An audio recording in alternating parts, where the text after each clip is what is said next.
Hi everyone, welcome to In Vegas TV. Subscribe to this channel for more videos. Hello everyone, welcome to newspaper review on In Vegas TV. My name is Ifelua Olorotoba. Here are today's headlines. The Punch. Petrol landing cost hits 232 naira. Subsidy rise to 5.58 billion daily.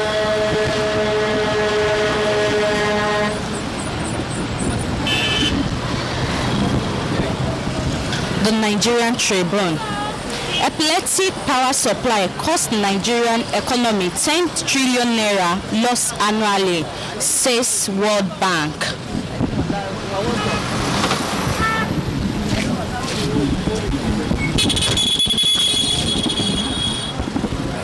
Daily Sun. Buhari begs Niger Delta Avengers. Vanguard newspaper. Fuel. Subsidy must go to move economic ahead, says federal government. Says fuel connected to commoners already deregulated. Refineries not working because of subsidy. Disclosed Nigeria accidentally discovered 206 trillion cubic feet gas reserved. Add NICE ready to pass PIB. Strike loans if petrol price rise, says NLC. That is all on today's headline. Subsidy must go to move economics ahead, says federal government. What is your view on that? Concerning my view about the subsidy that can be able to move economic in this country, Nigeria, ahead, I am here with my two ultimate legacy and my speech to contribute and support Nigeria, my country, that if the subsidy move and to move economic ahead, I believe that is very okay. But our leader that on top of this economy that are controlling our natural resources and the economic in this country, Nigeria, are they ready to work according to the rules and regulation of the subsidy? Are they ready to work on that process? In the year 1982 to 1985, in the military regime, when our President Muhammadu Buhari ruled in this country, Nigeria, as a president, he is the only head of state that cannot be able to temper and peradventure with the oil subsidy. He is the only head of state that can control our natural resources, which is oil, gases, and kerosene.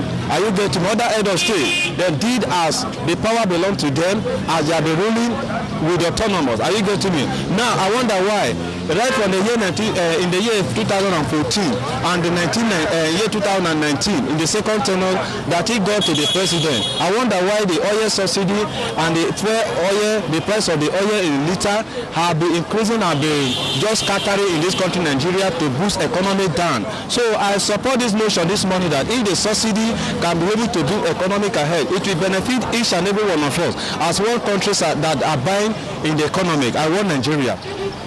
What is your view on the refinery that stopped working in the country, which brought about the cost of fuel in the country?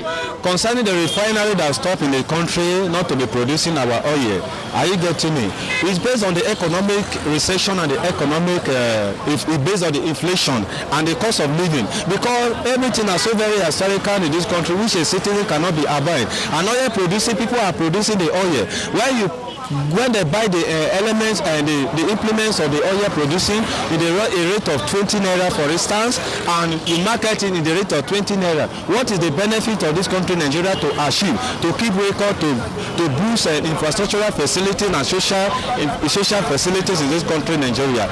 I believe oil blocking or the refinery that people are not being able to do, and many things are happening. Even it was last year when every places will be bombing, people Boko Haram issue and battery that will be bombing every places. The refineries there in Port Harcourt have been bombing. So all those things we put it under the record, how we can be able to adjust. So our leaders should come together to work directly to that refinery. The cost of living is too much.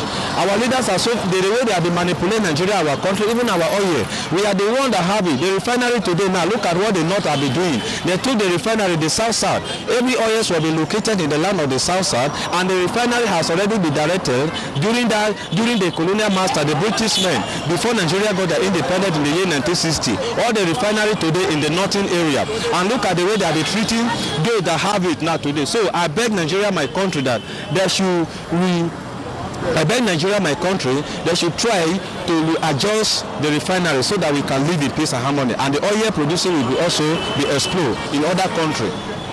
Okay. What is your own view on the deregulation of fuel? The revelation of Deregulation of fuel. Of fuel, yeah, or the fuel. Yeah, concerning the devaluation of the fuel, because you know the way that people have been producing the oil now. We produce oil, we have everything, we have kerosene, we have diesel, that we have our own motorcycle and everything to be producing. Now we produce oil with 20 naira, for instance, as I was saying, and we market it in 20 naira. We cannot gain or have any interest on that process. And everything that someone is doing today, you have to do according to a businessman or a businessman. When you produce the oil at the rate of 15 naira and you want to trade it, and you trade at the rate of 100 naira, so that you can gain a gain, then that gain that you are having it is to do what? To support other infertility, to support infrastructure in this country, Nigeria, and social amenity. Are you getting me? So we have everything on our own, a kerosene, a fuel and diesel and gas. So we should do according to how we can be able to boost Nigeria ahead, that we to increase our to develop our country, Nigeria. I feel the problem of Nigeria is more of management, and as long as we are making mediocres as our leaders, we will continue to suffer this problem. There's only bad in it, but even if they make billions of dollars every day, we will continue to have problem. As long as, starting from all our leaders to many of our ministers, as long as they are not well accountable, we will continue to have this problem, because this is more of management. There are lots of ways we waste our resources. Take for example this issue of rail line from Kano to Daura to Niger. As far as that's not our next priority. We have many things to be fixed. Our power system has not changed, and without regular power supply, Nigeria cannot be industrialized. Because you find that me, I'm an electrical engineer. I graduated from Reserve in 1983-84. I did my project on power system, and that made me to know lots of things. As at that time, as at 1983-84, the only control center we have for Nigeria was at Osogbo. That's the one at Osogbo. It was people thought Jonathan did not work, but even who knows, you know that that man tried. Because it was under him that more control centers were built. At least I know of Allergy was built under Jonathan regime. Every region has their own. Niger Delta area, they have the one in Port Harcourt. Allergy is meant for the East. Middle Belt has their own. I don't know where it is. Northwest, Northeast, all the regions has their own. And the man tried to provide the necessary infrastructure to upgrade our power system. It's shameful that as at 1983-84, Nigeria was fluctuating between 2,500 and about 6,000 megawatts. Anytime we get to 6,000 megawatts, we clap. But as at that time, South Africa was generating 25,000 megawatts. Now South Africa is on 60,000 megawatts. I can be quoted. South Africa is on 60,000 megawatts. More than 30 years from 1983-84 till now, more than 30 years, we are still fluctuating between 2,500 and 6,000. It's shameful. It's only people that are ignorant, and without power supply, we cannot be industrialized. There cannot be job creation. Because we have our local welders who can fabricate lots of machines that can be used for small scale industries. But those who cannot function when the power supply is not steady. Even if they establish some of these small industries, you find that they cannot work perfectly because there is no steady power supply. What is your view on the refineries that stopped working in the country, which brought about the cost of fuel in the country? Part of it is say management. All these are so-called quota system. Things should be based on merit. It's only in Nigeria in developed countries, nobody looks at maybe your tribe or anything. They put in the best in positions. At least I can say boldly, which I'm aware, the best Surgeon General of America is from Ondo State here.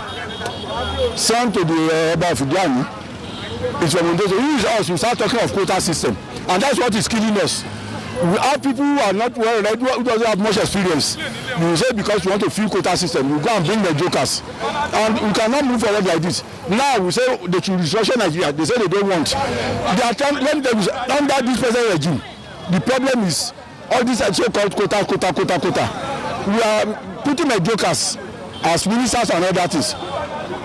That's why they are afraid of this issue of restructuring. Let every region at least continue to go at their own pace. In the old western region, we have western region, we have eastern region, we have northern region. Check it out. The first 25-story building in Africa, Ibadan. The first television station in Africa, Ibadan. Even the first issue of plantations, agri plantations around all the local governments. We have it in all the local governments in the western region. This, as I am, let us restructure. The North is pulling us back. Let's be realistic with ourselves.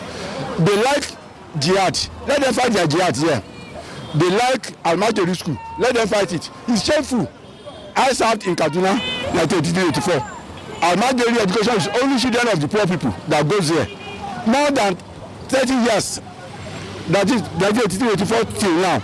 They are still passing Almajiri system. They've not even tried to upgrade the syllabus. Are you getting what I'm saying? So why would they not be the most backward region? The North is pulling us back, and that's why they are afraid of restructuring. Let every region at least go at their own pace. So as far as I'm concerned, though, Nigeria can never go if we continue talking of quota and other things. People that like Almajiri continue to Almajiri. People that like Western education, let them continue. You say they send their children to all these Islamic schools and blah blah blah, but their rich men will not do that. These people are capitalists. The children transfer their poverty over there to us. They open their border. Foreign Fulanis are coming. They are now disturbing the whole country. Hiding under enough of all this nonsense. If they make a form of quiet the organization, if we prevent it, then violent one will come. Anarchy will come. The way Nigeria is going now, the federal government is inviting anarchy, and I blame all our state governors. State governors should know their rights. And if, to me, Nigerian voters, especially the ones from the south, all our representatives in the National Assembly, they should not come back 2023. There are many atrocities the federal government has committed. Because first, our president has dual citizenship. He's from Niger. He came to Nigeria. He grew up in Nigeria. It does not make him automatically president of that. These are type of distractions that we are experiencing. Then apart from that, you look at the priorities. The federal government is favoring one region to others. So and these things are causing backwardness. So let every region develop at their own pace. Let's just go back either to regional government or restructure. Instead of 3 regions we have, let us have 6 or 9. If I define subsidy is about the cost of refined product from abroad, because our refinery has gone down. So we import refined crude oil from abroad, and because of importing it, we incur some cost, and that cost is the subsidy. Yes, subsidy must go or not, but the problem here is not subsidy. The problem here is the management of our economy. What are they really doing? Because I have been hearing about refinery, turnaround maintenance of refinery for almost 5 years now. I don't think anything substantial has been done towards that end. So why are we crying about subsidy when we refuse to do the right thing, to maintain our refinery? If the refinery is not, the cost of maintaining is too high, why don't we sell off the refinery? Or we allow private sector in into the refinery. Let the federal government has about 40% and the private sector about 60%. Then the refinery will be functioning at an optimum level. But now, the refinery is not functioning. We are only pumping money, no result. So what are we saying about subsidy? So I don't know the problem of the cry about subsidy by the federal government. You see, the idea of modular refinery was suggested some times ago by the Vice President, Osibajo. I think about 4 years ago, the idea of modular refinery came on board. And since then, only one has been commissioned, that of Edo State. And I've not seen any modular refinery that has been commissioned. And this is modular refineries take less time in its completion. So if we have many around the country, then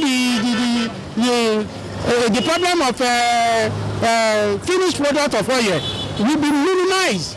So the federal government, I don't think they are ready for this for our economy improvement. If they are really ready, they should do something towards that end. Subsidy must go to move Nigeria forward. Well, to move the economy of Nigeria ahead. Well, I'm surprised that you are coming with this question. I would have asked, do you still have subsidy in Nigeria? Because we have been hearing front and back, left and right, subsidy has gone, no more subsidy, this, that. But if truly you still have subsidy, then in my opinion, it's a scam. It's a scam, and I can say it over and over. I can say it more than a million times. Because this has been a venue, to cheat the people, and then, making money for some, those, what do you call them, investors, those who are bringing the fuels and all that. So, subsidy must go. Of course, if that's to go so that Nigeria can move forward, let it go. Let us forget about this story of subsidy this year, next year, subsidy. There was Gulata time, there was serious protest in Lagos.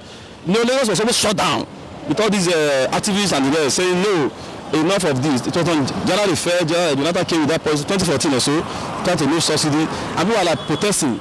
Why this, why that? So if that will solve our problem once and for all, let it be. Let's know who and who is involved. What are the things that we need to do so that we can have a stable economy? Not today price of fuel has increased because of one thing or the other. And besides, why are we still talking of subsidy? If we have gotten our refinery right, let's go back to your question. Why are we getting talking of subsidy? Can I tell you something? Nigeria is the only country among the OPEC countries that import fuel. No member of OPEC country that imports finished products. In fact, they produce their fuel locally. In fact, some countries don't have fuel. Who doesn't have fuel? They have refinery, whereby you can go and refine. Like South Africa. South Africa doesn't have fuel. As of today, they have more than 20 refineries in South Africa, where you can go and refine your crude oil. So why are you talking of subsidy? If our refineries are working, we have 4 refineries in Nigeria, 2 in Port Harcourt, 1 in Warri, and the 1 in where's the other place? In Kaduna. 4 of them. Now, none of them is working to capacity. I don't know our consumption for now. I know we are consuming about 2.7 million liters per day. If that is true, none of them is working to capacity. So which means they are exporting the crude. It's like you have a farmer, you have a farm in your village where you produce cassava.